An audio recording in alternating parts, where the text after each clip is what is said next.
Hello, so this is going to be a video about the Jandao Chasewind Crossbow because I've actually got this shooting really well now. It's not quite perfect, but I'm hoping I can fine tune it a little bit another day and then get some more shooting videos done with this. Because I've been saying to people for a while that I wanted to get a scope on a crossbow, and I had this scope, and this is kind of weird, I didn't really even think to do this. I had this scope on my 175lb compound crossbow. It came with the crossbow. It was one of those Man Kung ones. Done a video on it. It's the one that Blades and Bows very kindly sent me for free to do a review on, which I did. And I really like that crossbow, but the issue is it's a bit too powerful for my garden. And you know, if you've not shot crossbows before, to continuously load a 175lb crossbow wears you out very quickly, because you're basically deadlifting 175 pounds to cock the crossbow. So it wears you out pretty quickly, you know, doing that over and over again with a load of shots. So for practical reasons I also prefer recurve crossbows to compounds because there's less that can go wrong with them. So I've had this Jandao split limb crossbow for a while, and it's kind of interesting because as you can see it's a recurve if you look at the bows, but down the middle you know, the actual rail is completely free, because I think this is a Chinese basically rip-off of, was it Excalibur crossbows that did one like this? It was something like that, where they had a crossbow where, you know, it's a recurve but each end of the recurve actually attaches to each side of the crossbow. Which means there's less friction when you shoot it because the string's not being pulled up or down onto a rail, and you know, it means that it's just generally a much better system for a crossbow. However, for ages I've been having this problem with it, which I can never figure out how to correct, where I'd shoot the crossbow and the bolt would always go to one side. It'd always shoot left. So I tried zeroing, you know, the sights I had on it loads of times, you know, doing loads of stuff, and I could never get it to shoot right.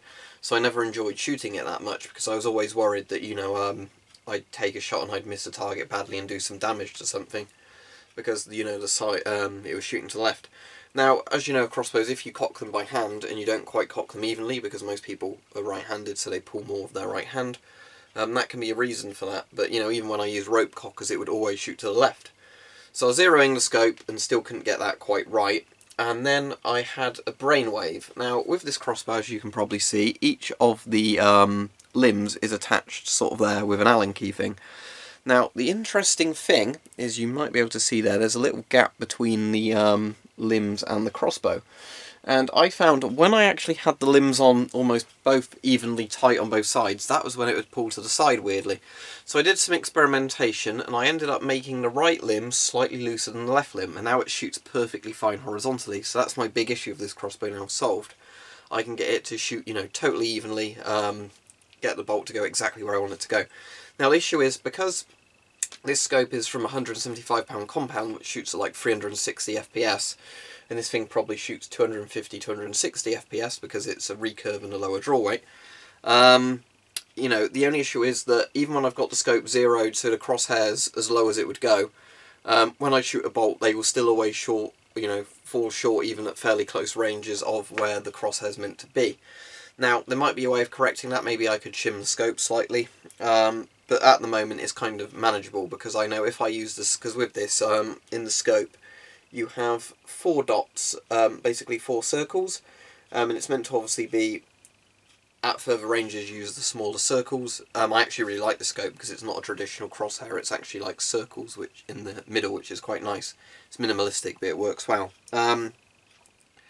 So if I use the smallest circle, which means I'm obviously aiming slightly higher than I should be, then the bolt will go where I'm aiming. So it is manageable, you can get it to go where you want it to go, and there's not much bolt drop at the ranges I'm shooting, so, you know, the crosshair being in the same place is fine at different distances. I think it's just this scope is designed for bolts travelling at a higher velocity than, you know, you get with the this crossbow. But, you know, that's manageable, I can fix that. Now, one of the annoying things is it looks pretty even at the moment, but every time I try to get this scope completely flush, whenever I'd look through it, the crosshair would always seem slightly tilted. But now it seems to be pretty much perfect, but the scope is slightly tilted. It doesn't bother me too much, it's just, you know, a bit of an OCD thing. I wish all scopes came with a spirit level, you know, really, because then it'd be ideal for getting them totally flush and perfect, but this is good enough. So what I'm going to do is do a bit more experimentation with the scope at some point, to see if I can actually get the you know, like middle main bit of the crosshair, if you want to call it that, going where the bolts are going. It might also be an idea for me to try the slightly shorter bolts, because I was using my really long crossbow bolts because they're easier to load and generally quite good. but maybe the smaller bolts will go slightly faster and therefore end up going closer to where, you know, they're meant to go on the scope. Something to play around with. As I said, I can zero it. Another great thing with the mounts for this scope is they're like the high-rise mounts. I don't know what the actual name for them is, but the great thing is you can actually aim under them. So let me get this just pointed at something in the room, so it's a bit blurry obviously because it's zeroed for further away. So I don't know how well I'm going to be able to do that in the room. I probably can't, but the point is that if I was to look at something in the scope and then to look at it underneath, they're almost exactly, you know, even. So that is great because it means in an emergency, if I want to shoot something at close range, aim through that, shoot. So, yeah, all good. It's got that sort of weird real tree style camo on this crossbow, as you can see. Not a massive fan of it, but the only other colour option for this was in solid black, and I prefer this to solid black. But what I'd actually kind of like on a crossbow is if somebody did a crossbow in kind of just a two-tone, sort of brown and green, kind of just woodland camo style thing. I think that would look better. It's actually called Next Micro Print. You might be able to see on there that they've got like a watermark all over the camo. But yeah, overall this is very good. Now, this is the £150 Chasewind, as you can see there. They also do this in £90. Now, if anyone was thinking of getting these, I'd maybe recommend the £90 one, because I don't have one, but as I've said before, over the years, myself and many other YouTube channels where they shoot crossbows have come to the conclusion that around £100 is the sweet spot for what you want with a crossbow.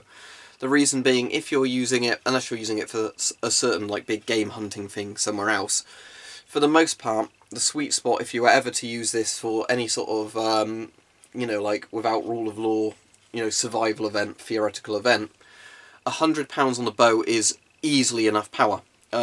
I don't know if you know this, but at close ranges, a £40 crossbow or a £40 short bow is easily enough power to, you know, dispatch most targets you'd ever have to deal with. So, you know, having more power isn't really all that necessary, but of course it makes the crossbow harder to cock, and the parts wear out faster. So maybe getting the £90 version would be really good, because obviously that would be £60 draw weight less than this one. This is still manageable by hand, but after a while it does wear you out because you're consistently pulling £150 to cock it. So I think £90 draw weight for this crossbow would actually be really good. So maybe in the future I'll buy another one of these in £90 and test that. Or maybe if I can find the limbs for sale for cheap, I'll just buy the limbs and swap it over. As said, because I think £90 would be enough draw weight, and it means the parts wear out less and you can shoot it more often. It's more enjoyable to shoot because you don't have to keep putting as much effort into cocking the crossbow each time. But there you go. I think that about summarises it. So hopefully in the future I'll get some more videos of this. As I said, now it's shooting where I want it to shoot. It's a lot more enjoyable to try and shoot, because it always worried me before that, you know, I could never get it shooting straight, but that's been fixed by adjusting the pressure on these limbs. So there you go. This scope thankfully seems to work well enough for what I want. As I said, I actually like it's a proper reticle in this, a crossbow reticle scope, not a, you know, like other one. I actually find looking at the reticles on this much easier than using what do you sort of call it, you know, like a standard crosshair. You know, they're actually thicker and bolder and much easier to see with your eye. And on this one as well, it's got the illuminated scope, which I don't know if you'll be able to see through there, but it means I can have them sort of bright red circles or bright green circles. I don't know if that will show up on there. Like, no idea if that's really showing up on the camera, but the point is you can illuminate the scope as well, which is good for in the dark or if you're looking at some sort of high contrast image. So, you know, it's good in that regard. I think that's just one of those watch batteries in here, like calculator batteries. That said, enough rambling. Got the Jandao Chasewind out, put the scope on it, and I'm now really enjoying using it again. So when I get a bit more back into it, there will be more videos of this, and this might be my go-to survival crossbow. If I got the £90 version, then that definitely would be my go-to survival crossbow.